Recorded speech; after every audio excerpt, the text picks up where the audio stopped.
Welcome back to another worksheet series video.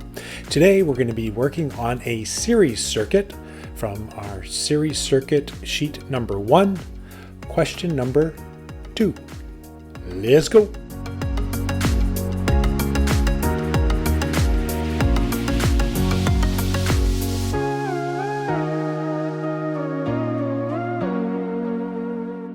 For this question, we're going to want to solve all the missing values. But wait, Mike, how do we solve this when each resistor only has one value? Well, let's have a look.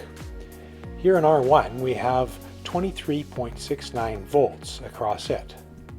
And the total source voltage is 50 volts. So then, the remainder of the voltage must be applied across R2, 3, and 4. As Kirchhoff's voltage law tells us, the sum of the total voltage drops must equal the applied voltage.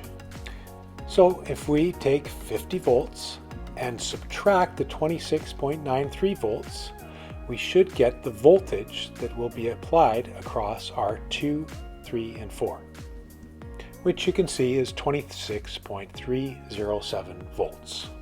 So let's just move that voltage down here.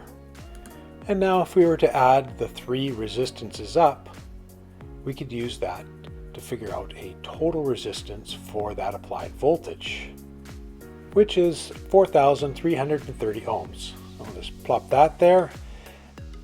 All right, so now we can use the 4,330 ohms that we have, divide that into the 26.307 volts, and that'll give us a current, right? That current will go through R's 2, 3, and 4. Okay, so now we just need to get our calculator. Oh man, where did I put my, here we are. Here's my calculator.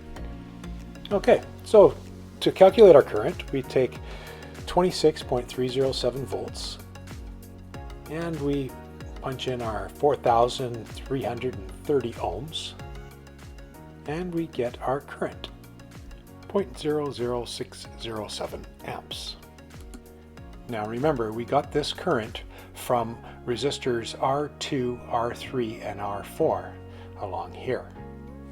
And if you'll recall, one of the rules in a series circuit is that a current going through one device will be the same as going through all of the devices, and is therefore the same for our total current in the circuit.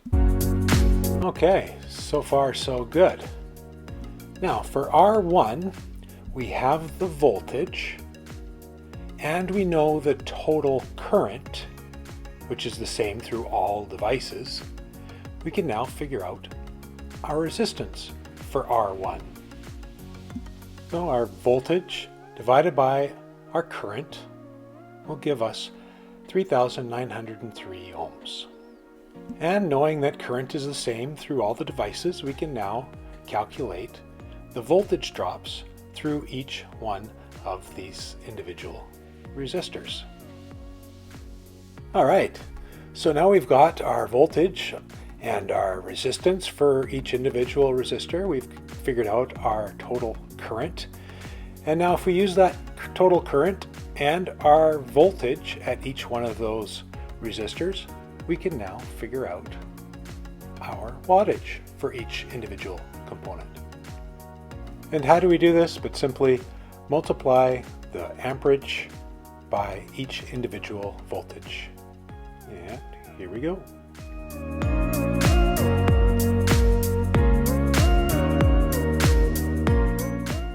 Excellent. Now that we have all those wattages, we can just add them up for our total power.